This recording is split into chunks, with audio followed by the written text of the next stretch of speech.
The following is a presentation of the Missouri Sports Network.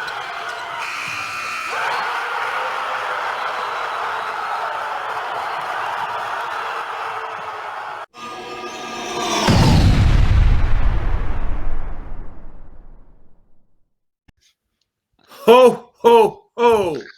Happy holidays, everyone, from the gentleman here known as Black Santa himself.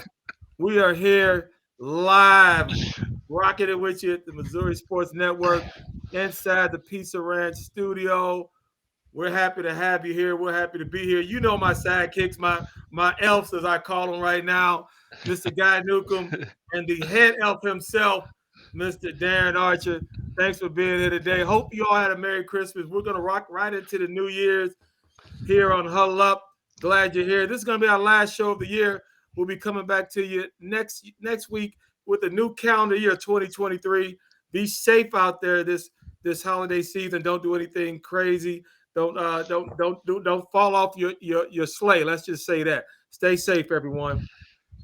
Fellas, what do you want to talk about? How are things going? How was your Christmas? Talk to me, gentlemen.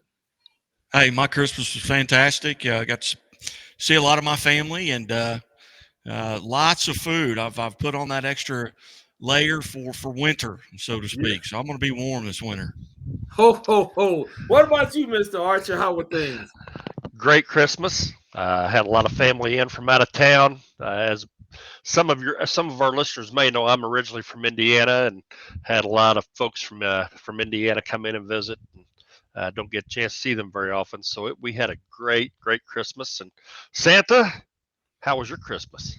Santa's Christmas was spectacular. I got to give away a lot of toys, saw a lot of kids, ate a lot of cookies, drank a lot of warm milk. You know what I mean? It was good. It was good. Got a chance to do my favorite thing, was watch football. And one of my favorite teams, gentlemen, I got to watch on a Saturday, Christmas Eve, before I had to go out and deliver all my presents. I got a chance to watch the Kansas City Chiefs play. And while it wasn't one of their spectacular wins, it was a good win. They end up beating the Seattle Seahawks 24-10. Mahomes was 16 for 28 with 224 and 2 TDs. Gentlemen, if you had to assess Mr. Mahomes' performance and the rest of the Chiefs on Saturday, what would you say about it? Well, I think Mahomes is kind of so-so. I mean, he's averaging 315 yards a game passing. He's thrown 37 touchdowns on the year. Both of those lead the league. Those numbers are a little bit down. But you're also talking about the weather that he had to play in on Saturday. Go back to Saturday and think about you being in your sleigh. You had to put on a couple of extra layers of clothes. And it was dadgum cold in Kansas City as your wind chills are in negative numbers. So I think that had a little bit to do with it as well. But he can still spin it. And, he gets McCole Hardman back this week. I think you're going to see more of those numbers, like that 300-plus yards and touchdowns per game.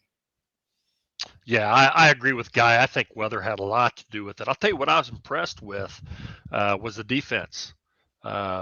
Seattle, surprisingly, has put up some awfully good numbers this year offensively. And they're really known for their defense. But, the offense was a little bit stagnant for Kansas City. But like Guy said, I think a lot of that had to do with the frigid temperatures. But I was pretty impressed with the defense. I really thought that there were a couple moments in that game where they kind of controlled, the potential outcome of that game by making some big stops. And hey, that first half, they flat shut out Seattle's offense, which was impressive. So overall, hey, a win is a win at this point in time. Survive and play another game. Nobody got hurt. Getting people back. I like the direction that the Chiefs are headed. Yeah, it was very cold in Kansas City. I almost skipped it. I almost said, "Hey, we're just gonna leave Missouri out of this. We're gonna just go to Florida and down south to Georgia and deliver our gifts." But here's what I would like to see and kind of discuss with you, gentlemen. I'm not really sure where Kansas City sits. I'm kind of on the fence. I've seen what they can do, and we all know that if they play at Arrowhead in the playoffs, they're a tough out. That's an easier path for them, as we all know, to get to the Super Bowl. But if they don't get that number 1 seed, I'm a little bit nervous about them going on the road, because if I had to look at everything, if I had to just rank the top 3, I would probably put Buffalo ahead of them, just for the fact that I think Buffalo has a little bit more continuity, even though they struggle a little bit. But I put Buffalo, and Cincinnati has their number. So if you gentlemen had to rank that and try to go how important it is to have a home game in Arrowhead in January, how would you guys discuss that? How would you put that out to our public? How would you explain that to them? Well, I think if the Chiefs are the 2 seed, only the 1 seed's going to get an off week or a bye week. That's going to really help Buffalo. The Chiefs then are going to have to play both Buffalo and Cincinnati to get to the Super Bowl, likely. I think if it goes through Buffalo, Buffalo's got the edge there. But if somehow Buffalo stumbles, and they still have Cincinnati to play Monday night, if they stumble and the Chiefs got games, with Denver and the Raiders in front of them, they're not going to lose those 2 games, especially if they get that one. They know they got that 1 seed if they win. But I think everything's going to come down to Monday night. If the Bills win Monday night, I think the Bills are the favorite in the AFC. If they lose, I think the Chiefs are the favorite. Yeah, just echoing what Guy said, I agree with a lot of his assessment. And I really think that 1 seed is important because, like what Guy mentioned, that 2-3 game, if it gets to that point, if you're sitting in the 1 seed, that's one less potential team that can knock you out. That's process of elimination right there. So I think the 1 seed is very, very important. However, and you guys talk about Buffalo possibly being top seed. I think as on paper right now they are, but I think the secret's out on how to slow that offense down. Diggs is starting to see a lot of double teams. Mm-hmm. And it has affected their offense tremendously. Now, what he's starting to do is defer to Knox underneath their tight end, which he's putting up some good numbers. But I'm not real sure Knox is the kind of guy that can beat you at the tight end position, whereas Diggs can. He can beat you. And I think that secret's kind of out on them right now. It's going to be interesting to see how Cincinnati defends Buffalo Monday night. And that's a huge game. That is probably, last week with Dallas playing Philadelphia, they keep themselves alive. Dallas, speaking of, they keep themselves alive with a potential 1 seed. That to that point was probably the most important game in the NFC. I think this week is the most important game in the AFC to this point in time. Well, you mentioned the NFC, and I'll tell you right now, I think everybody's talking about the wrong teams. I can tell you that right now. I think everyone's talking about Dallas, and everyone's kind of talking about Philadelphia, and you throw Minnesota in there. But I'm telling you what, and you guys can dispute me, but my dark horse, and I'm saying, well, I should say my dark reindeer, and I'm saying this today on the 28th of December, is San Francisco. And San Francisco, by far, to me, is the best team in the NFC. I'll argue with you. I'll not bring you toys next year, and I'll make it colder in Missouri if you keep bothering me. But let me know why you guys feel that Dallas is better than San Francisco, or that Philly or Minnesota even has the option of playing with. Why would you gentlemen say that? Please explain to old Santa why you would feel like San Fran is not the best team. Go ahead, DA. I'm not real sure I want to argue with Santa. Thank you. But at the same time, I agree. I think that race is a lot more wide open than what we think it is, and what it shows on paper. Brock Purdy stepping in as the number 3 quarterback, QB3, and he is flat lighting it on fire. Yes. McCaffrey now being a part. I just think that combined with the defense that San Francisco has, the number of threats that San Francisco has on offense, I mean, you think about a name that hadn't been thrown out there a whole lot is George Kittle. And I mean, hey, he's legit top 3 tight ends in the league right now. But I think with Shanahan calling plays, that's a man. Nobody wants to see them right now. I guarantee you that. Nope.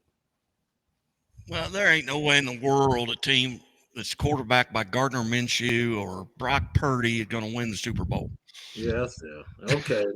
Coals in your stocking or whatever. Keep going. Keep going, Mr. Newcomb. Well, you got, I mean, Gardner Minshew at Philadelphia. I mean, they still put up 34 points against Dallas. You know, with that guy at quarterback, I think if Hurts gets back, I think the Eagles have got to be the favorite. Their defense is the best defense in the NFC without a doubt. I mean, you could maybe make a case with San Francisco. Their defense is played well, but I think overall defensively, Philadelphia is good, even though they did give up 40 points to Dallas. But Thank you. Mm-hmm. Yeah. Well, how could you go there and say that their defense is so good? I'm gonna leave it alone. They just gave up 40 points. I don't care about Minshew. He used to be a starting quarterback, as you do know that. He was starting and had put up big numbers when he was in Jacksonville. And Purdy's doing exactly, he's a systematic quarterback and he looks good. It's not like he's out there doing it with smoke and mirrors. Don't worry about it, Mr. Newcomb. I heard what you said. I will remember that next Christmas season. We shall talk about it. You can write me a letter if you want. Apologize. Hey, I'll tell you something that's crazy. Is that the AFC South and the NFC South both could be won with losing records. Yeah. That's crazy. That is crazy.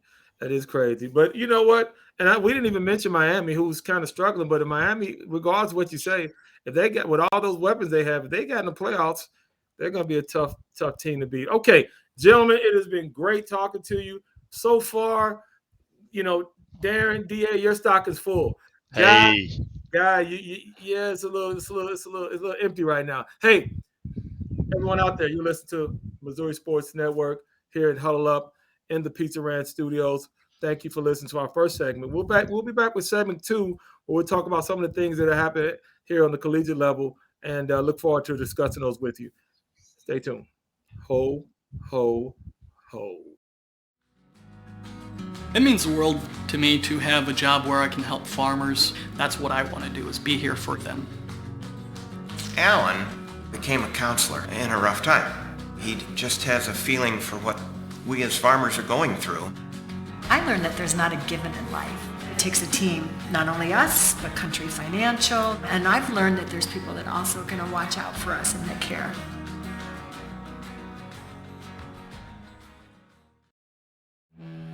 Chevy Silverado. It's got the power you want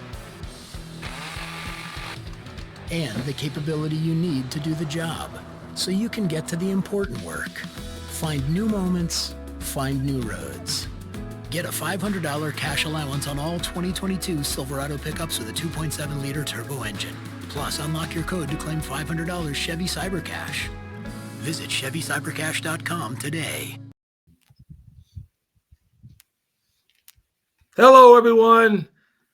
No longer my Santa Claus. I am now George Washington Carver. That's right. Born right here in Missouri, in Diamond, Missouri in the mid-1860s. I am considered one of the fathers of the peanut industry. I created more than 300 different uses for the peanut. That's right. Do your homework. Look the man up, George Washington Carver. That is who right now will jump into some of our Missouri athletics. That's right. Mr. Carver himself wants to talk to my two favorite gentlemen right here who all eat peanut butter sandwiches on a daily basis. I want to talk to them about the University of Missouri and Missouri State. Let's start off with Missouri State. Petrino leaves, goes to UNLV. Ryan Beard becomes the new head coach. Guy, you're very connected at the university. What are your thoughts on Petrino leaving and the new head coach? Well, you had to know Bobby Petrino was not going to stay at Missouri State University, especially once that Louisville money runs out. You know, he still had an $11 million contract with Louisville. That money ran out last summer, or if not earlier than that. He had to jump where he could make make some more money. He's going to UNLV. They're in Vegas. They got all kinds of money. He's probably tripled his salary there as the offensive coordinator. But I think he left it in good hands. Ryan Beard was a defensive coordinator. They did some tremendous things on defense this year. And with Nick Petrino staying, he was a quarterback coach. He's going to come on, probably be the offensive coordinator with obviously with Ryan having, veto power, so to speak, on any play call situations. But and a lot of those things will be taken care of in the week prior in the preparation. They've got that stuff mapped out. But they're going to have to hire a defensive coordinator right now. But other than that, they kept the bulk of their staff. Except Bobby Petrino. I think everyone else stayed. So that's a good thing. Keep that continuity there. Ryan Beard is a young coach. He's 33 years old. The youngest coach. He'll be the youngest coach in the FCS, I believe. Will Ryan, but a tremendous guy. Lots of energy. If you watched him on the sidelines, and you get that a lot more on the, with defensive coaches. The defensive coordinators. Those guys are nuts. So he's very excited and excitable on the sideline. So I'm looking forward to it. I've had an opportunity to sit down with him, visit with him. Tremendous guy, great family, and the coaches, the coaching staff, just they're great. They're grateful that he was hired so they get to stay together. DA, what do you think? Because I know you probably got some underwear older than 33 years old, DA, but that's just me talking.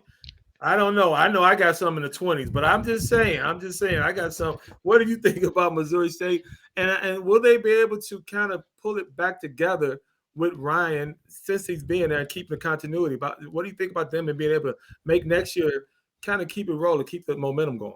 Yeah, I think continuity is very important as far as keeping players. I'm not sure how far off the beaten path as far as the system is concerned he'll get. But, for the most part, things have worked down there. Kind of a rough season last year, this past season. But I think, what it's all about. It's all about getting the Jimmies and Joes to come play for you. And I think, they're going to have to hit the transfer portal hard. And, the game has changed as far as recruiting is concerned.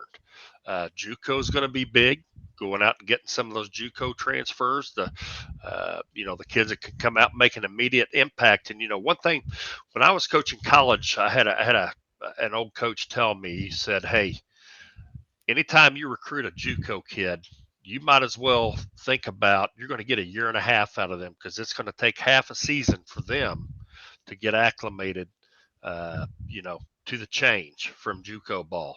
And I'm sure that holds true with any sport for any athlete. So, it's all in recruiting. If they can get the Jimmies and Joes, they'll be fine. The conference, as we all know, is very good. And they're just going to have to go out and get those athletes and those skill position players need to get an offensive line. Yes. No ifs, ands, or buts about it. Need to get somebody that can protect the quarterback. And to me, that's where it starts with them. I agree with you guys. I hope that he's able to pull it off. Here's what I do know. This season was a disappointment. You can spread the blame around from Petrino to coaching staff to players not developing. We can do that. But you had a quarterback who was elusive, dynamic, and you didn't get it done. If you don't have a quarterback, you don't have an offensive line, you got a 33-year-old coach, you can lose that locker room really quick. I trust that Kyle did his due diligence. Kyle Most, athletic director of Missouri State. I really believe he did. He picked the best candidate he felt that could keep the program moving forward. We'll see this time next year if he's still on on kind of his honeymoon or was it a disastrous hire. So we'll see. But what I do want to talk about, I want to move a little bit from Missouri State to our big state school, the University of Mizzou, M-I-Z-Z-O-U. Their football team took a loss. They lost to Wake Forest the other day in a bowl game. Didn't look good. Kind of lackluster performance. But with the football season being over with and kind of giving them a little bit of a pass, they had some people already under the transfer portal. You can kind of see how that was kind of coming with Lovett. They're one of the better receivers leaving to go to Georgia. But their basketball team has been pretty impressive. Some big wins, beat Wichita State. And Also had a big U's loss to KU. Who knows how that really played out? But they did win the bragging rights game, and at the time, Illinois was ranked in the top 25. Da, what are your thoughts on them, the Mizzou basketball team, and one of that we consider one of our own, Isaiah Mosley, a defector, and in my mind, not playing.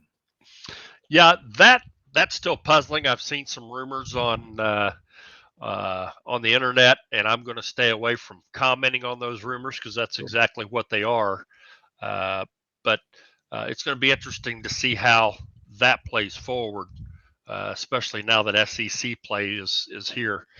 Did get a chance to watch the Illinois game. Played in St. Louis right before Christmas, and the growth that the team has shown since the KU game, in my mind, has been tremendous. I told you guys all along I really like Dennis Gates, and he's working with a makeshift team right now. You know, they had a lot of defectors from last year. That when there was a coaching change, there were a lot of people that jumped ship. And, he put together a team as best as he could through the transfer portal, through recruiting, so forth and so on. But I really like the direction those kids have bought in 110% to what he's selling, and that is a big hurdle to achieve when you're a new coach. When you get kids to buy in, especially on the defensive end, the way they have, they're going to beat some people they're not supposed to. Fun atmosphere. It was a really good game, and the way that Mizzou jumped out, I mean, they jumped out in a hurry and kept Illinois at arm's length throughout the entire game. And hey, Illinois is good.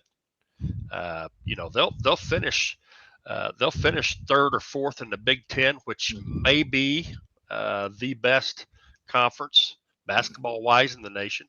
So I like the direction. And hey, don't get me wrong. You know, everything hasn't been answered. He's not the Messiah. Gates is not the Messiah, and this team's not going to go on and win the SEC. But what it's done is it's created energy in Mizzou Arena. Athletes that are being recruited have taken notice, and it's something that they potentially want to be a part of. And I think it's a great start for Coach Gates. And you know, Kobe Brown scored 31 points in that game, was named the SEC Player of the Week, and also the Lute Olson National Player of the Week. So good things happening at Mizzou. I mean, it's a fun time to be a Mizzou fan. Well, and they're 11-1, and they're not even getting votes in the AP Top 25. You know, and they go into tonight. We're recording this on a Wednesday. They go in tonight against Kentucky as a 3-point favorite. Mm-hmm. You know, they're 2-14 against Kentucky since they've been in the SEC, and they got a 3-point favorite, or they're favored by 3 points tonight. And you talked about Kobe Brown and his 31 points. You know, they had 23 pointers in that game, I think, against the Illini, and they blow them out.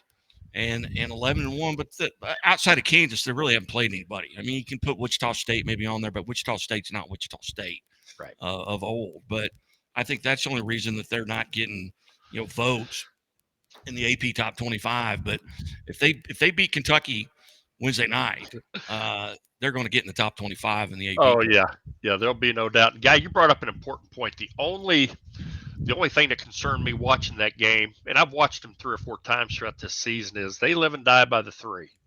And that's a tough way to go about business in the SEC. You can knock some people off that way, but you can also lose some games that you probably should win if you're going to live out 3-point land. So be interesting to see moving forward. But, like I said, hey, Mizzou's got to be awfully happy with their hire. And, like I said, kids have bought in, and that's huge. Yeah, I would rather be 11-1 than getting no votes than middle of the pack. Because I really think they'll start getting some votes. Kentucky's down this year also. Kentucky's down, but they still always going to have talent. Their record says they're down. They're always going to have talent. Returning Player of the Year. National Player of the Year returns for Kentucky. Yeah. Well, but they still have lost. They've took a lot of L's. They took several L's this year. So Kentucky is still down. One player's not going to make that team, big fella. So we're going to do this. We're going to come back, everyone. I want you to go make a good peanut butter sandwich. Think about George Washington Carver. Go do your homework. We're going to come back, and what we're going to do is we're going to end the show on a year in review. We're going to touch some of the top topics, not just locally or regionally, but also nationally. We'll talk about some of the great performers in the sports realm that we lost, and just kind of talk about some things that piqued everyone's attention this year. And not just guys' family having names on buildings in the University of Missouri. We're going to talk about other things also, okay? All right, stay right where you are. This is the Missouri Sports Network, and you're listening to Huddle Up. We'll be right back. The new Sicilian pizza from Pizza Ranch, served in squares. Squares? Yes, squares of skillet crust with sausage, pepperoni, fresh basil, shaved Parmesan, and sauce on the top. Sauce on top? That's new. Get another taste of the old world with our new Italian chopped salad. Hey, that has pepperonis too. Sicilian pizza and Italian chopped salad on the buffet for a limited time at Pizza Ranch. We believe banking should make your life greater. It starts with affordable options to meet today's needs and tomorrow's dreams. From smart account options that fit your style to flexible loans for what comes next. It means convenient ways to access and manage your money whenever you need it and wherever you're headed. Most of all, it takes great support. Someone you can count on for trusted guidance and to be there for you every step of the way. Great options, great convenience, great support for life. Great Southern Bank, understanding what really matters. Welcome back, everyone. You're listening to Huddle Up here on the Missouri Sports Network. This is our final segment of the year. 2022 has been a blast. There's been a lot of highs, a lot of lows, a lot of things have happened. This is our YIR, our year in review. There's just so much we want to talk about. Where should we start, gentlemen? Where do we want to start? I think the biggest story from our perspective in this state was the St. Louis Cardinals and the historic run of Albert Pujols. Gentlemen, put that into perspective on how much that shaped our summer. Put that in perspective. Guy, I'm going to start with you. Just tell us, what did that mean this summer, just that magical ride that they took everyone on? Well, you thought about it at the beginning of the year. I mean, he needed 21 home runs to get to 700. And, based on the injury and his health, coming into this season, Pujols, you just didn't talking about Albert talking Pujols. about Pujols. Yeah. You just didn't think he was going to be able to get there. And then the closer he got, it's like, okay, hey, he's got a shot at this. And then it became inevitable, as long as he would be able to stay healthy, he was going to break it. You just didn't know when. And I mean, he had an MVP type couple of months there where he carried the Cardinals. You had to have him in the lineup. Going into this year, the big storyline was he had decided he was going to retire. Then, hey, would he come back if he got to 698 or 699? Would he come back? And he'd made it clear, I'm not coming back. And then you had Yadier Molina, who basically he said, hey, I'm done. And there was a point during the season where Yadi was taking a lot of grief because he was gone, due to an injury, but then ended up being he owned a basketball team, from back home that he was really paying attention to and following around. And he took a little bit of guff there for not getting back in St. Louis as quick as he could. And then Wainwright, was intelligent enough, he never said he was going to retire. Folks just assumed it because those guys, they were the triplets. They're going to walk out together. And so I think Wainwright then, that becomes a huge story because he decides to come back, for another year. Then they make the playoffs. You get, Donovan gets a Gold Glove, first rookie ever to get a Gold Glove at that position. They'd never given that position or a player that played all the positions a Gold Glove, and he gets the first one. And he appears here in Springfield at the leadoff out there for Missouri State, University baseball. Very personable guy. I think the Cardinals, area or statewide, and really Pujols, that's a national story with what he did. To get to 700 and get to be that fourth person that gets 700 home runs, or third person or fourth person to get 700 home runs. That's amazing. And you pile on top of that with what Judge was doing in the American League. It was just a lot of fun.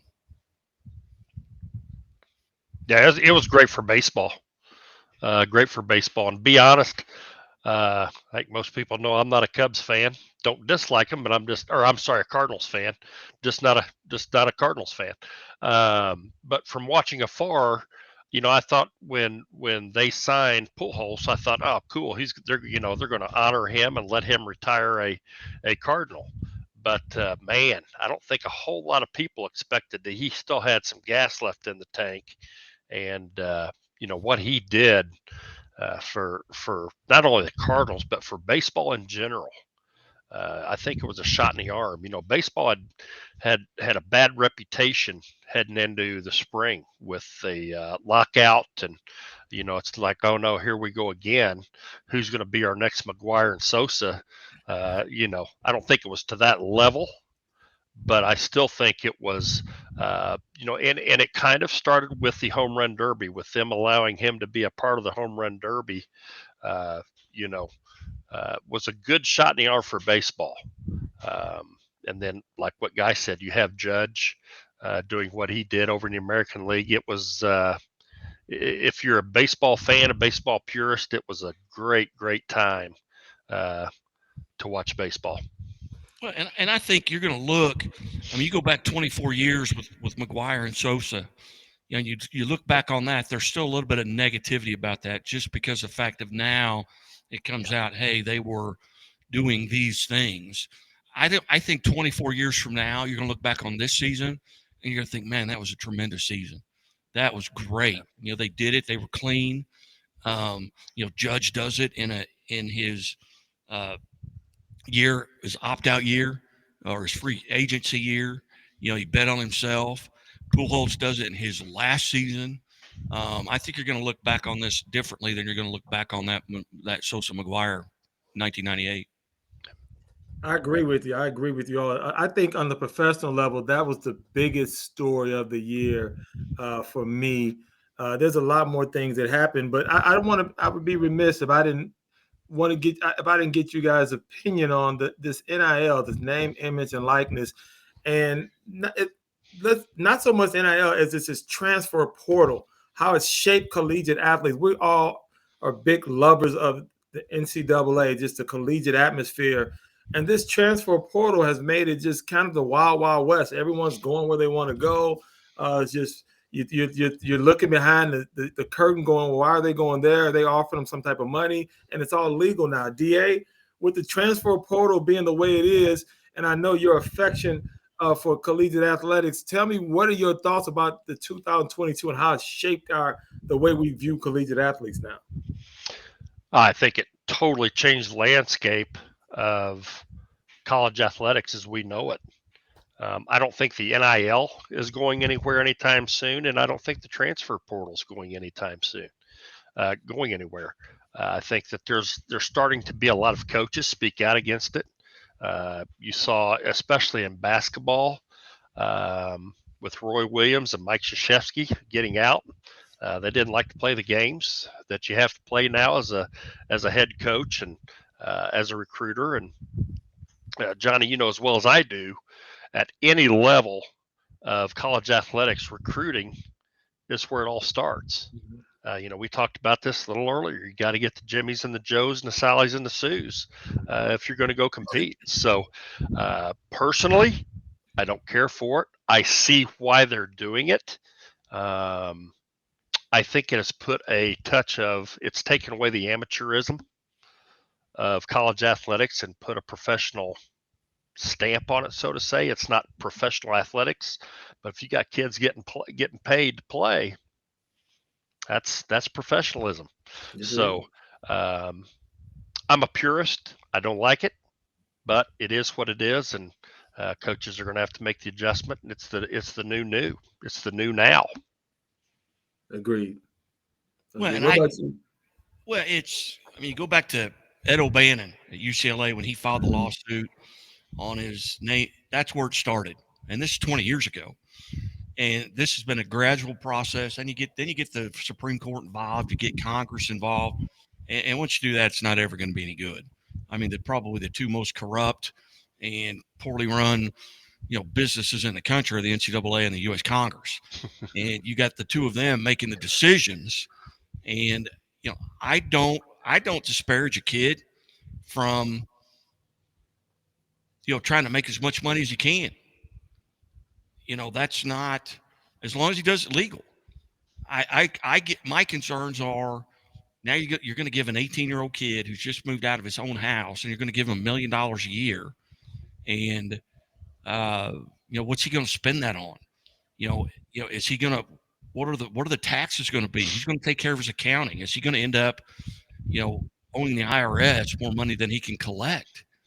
Those are situations where there's got to be some education along with this. I don't disparage him for making it, but I'm not going to give an 18-year-old kid $1 million without teaching he or she, how to manage their money, how to create generational wealth with that they could live off of the rest of their lives if they're smart with it. And to be honest, the NCAA is making all kinds of money off these kids. It's and maybe not at the at the Drury level or the SBU level or something like that here at the Division II level or the Division III level for sure. But those kids need to be shown how to use that money, how to save it, and how to create some generational type wealth with it. But the transfer portal, I'm not in favor of, because now you've got to re-recruit your kids every year. I mean, you're constantly recruiting the same kids every year that just say, well, I didn't get enough playing time, I'm going to leave. It's that attitude with it's all about me that everybody say, well, it started with the kids. It's that me stuff. Well, and I disagree with that a little bit. I think it started with their parents. Hey, you got the best athlete in, the fourth grade. I'm going to go out and coach their basketball team. My son's going to get to wear what number he wants to do. He's going to play the position he wants to play on. And then that kid thinks he can do that all the way through. And I just don't think that's right either. But well, I'll say this, and I'll try to put a bow on it the best way I can. I'm not against it, and I'm not for it.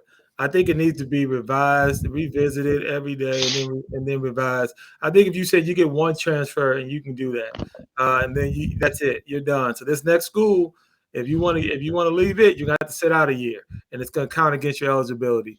I don't agree with some kids that are just hopping and hopping and hopping, but I do agree with that kid having the ability to market himself and to monetize his value and his worth, and definitely his name, his image, and his likeness, which has been what was taken from them for years, taken from us for years. And the NCAA is making money on all levels. Trust me, they're making money through 1, 2. I don't know how much they're making at 3, but I guarantee 2 is not. The NCAA Division II is not that far off from the Division I. Some of these schools, so you got to look at it like that. They're making money, and I'm okay with these kids going, let me monetize my value and my worth. So I'm not for it or against it. I just think it needs to be revised. Gentlemen, let me do this to you. I want to get your reaction. And I want to tell me just very briefly, which one had the most significance to you. Here are our champions, and I might have missed some. Here are our champions for the 2022. NFL Rams, MLB Houston, NHL Colorado, college baseball, Ole Miss, college women's baseball, Oklahoma, college football, Georgia, MLS, Los Angeles, and the World Cup, Argentina. I just want to pull those out. Which one had the most significance to you, DA? Wow. D, all the above. That works. I mean, no, honestly, I think Colorado Avalanche probably had the most dominating season of any of those teams. I was glad to see Messi finally get a Gold Cup and win the World Cup. Gosh, it's hard to pick just one, Johnny. I'm sorry. Well, you just picked 2. I'm happy with those. What about you, DA? What about you, big fella? What about you, Newt? Well, I'm a baseball guy, and you look at Houston, and you look at, I think finally that little trash can deal is behind them. I think, so I think that was huge for them to go out and get that world championship with people knowing, hey, they're not cheating now, even though they still had some of the same players. But they took their booze and all that kind of stuff going into it, into each game.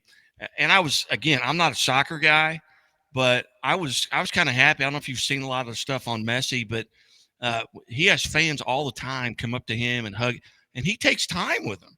I mean, I've seen video where he will take time with every fan. They've had fans run out in the middle of a match and hug him, and he hugs them back. He's so good with the media. He's done it for so long, and and now maybe he's coming back. It might, but I was happy to see him get one too, for Argentina. And anytime France loses, I'm good. I just don't like them. I mean, good heavens, we just keep bailing them out. Well, I can tell you this. It was an exciting game. That finals was an exciting game. And I really never looked at soccer as being that exciting and riveting. And I was running and trying to get back to see what was going to happen. There was it was action filled. Gentlemen, and we're going to end this. Well, I just want to acknowledge some of the people that have had a huge impact, not necessarily on a very personal level, but from afar on a personal level, just having seen them and hadn't seen them perform. I just wanted to go off a list. I know we all kind of compiled a list of some of the people we lost. Some of them that really stuck out. We just lost Franco Harris and Bill Russell. Vince Scully, I grew up watching him on MLB on Saturday afternoon. So there were several other people. Those are the three I wanted to name, and you guys can name those same three. But give me a couple, gentlemen, that really individuals had impact on you that we lost in 2022 in our sports arena that you kind of go, man, that person, I got stories about listening or seeing them play. DA, you want to start us off? Yeah, one in particular, Joe B. Hall. Growing up in Indiana, being an IU fan, the Indiana Kentucky University game was a huge rivalry every year. And having the ability to talk to Lynn Nance, who was Joe B. Hall's assistant, who I served as his assistant here at SBU for a little while. Some of the stories that he had about him, that was a very intriguing death to me, just from the standpoint as a child growing up, seeing this guy on TV, and he was the arch enemy, and that one really affected me. Nick, what about you? Well, you look back at some of those guys, Len Dawson. You spend so much time listening to Len Dawson on the radio, and watching him on TV. Hall of Fame guy, and the most iconic picture is him drinking a beer and smoking a cigarette at halftime of the Super Bowl. And he was just like that. He was that cool dude that everybody wanted to be like, growing up. And other guys that we lost, Bruce Sutter. He threw the last pitch in the '82 World Series. Former Cub, but a Cardinal. It's kind of where he made his name. Gaylord Perry, gone from the scene, and just here recently, we lost Mike Leach, who iconic college football coach, who really changed offenses at the college level, but it filtered over into the NFL level with what he did. And I had no idea that he was a jurist. I had no idea he practiced law, and he was brilliant. And lose him, and it was very sudden. And another guy who we've not lost yet. But Art Haynes, we've suffered from not being around him and listening to him for 4 months now on something that popped up in a matter of 48 hours. And he has been in ICU. He's been on a vent ever since that time. And his family's going to have to make some decisions here coming up with where he goes and what do they do with him, at this point. But just tragedy, and and it's going to happen again, and life is life. You just hate to lose someone young, that just leaves this world, far too soon. Yeah, absolutely. Well, gentlemen, as we say, Yachty, Wayno, and Pujols were the three amigos. I think God mentioned that. You gentlemen, I've been taking a ride with you. You are my three amigos. We are the three amigos. And we want to say that it's been a great year.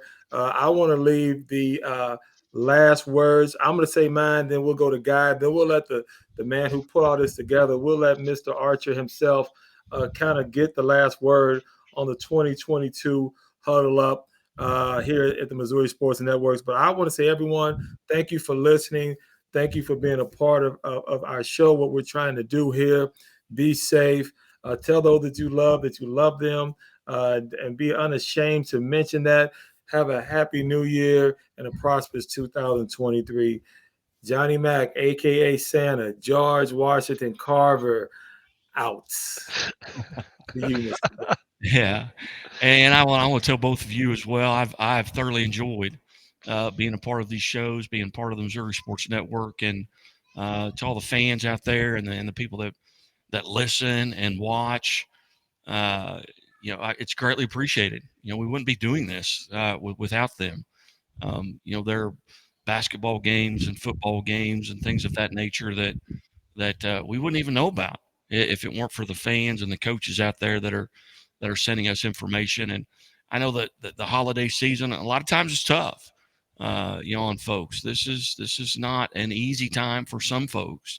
And if you know somebody like that, hey, just reach out to them. Invite them over. Just call them on the phone, visit with them a little bit. We've got retired military, we've got elderly, we've got folks out there that they need to visit, and take some time to reach out to them and say hello, happy holidays, see what they're doing, see if they need anything, see if they need some company. But bunch of rookies will be out there on New Year's Eve. Don't be one of them. And as always, hey, take that 3 seconds and buckle up. 3 seconds, it could save your life. Be safe, be smart, and be here for 2023.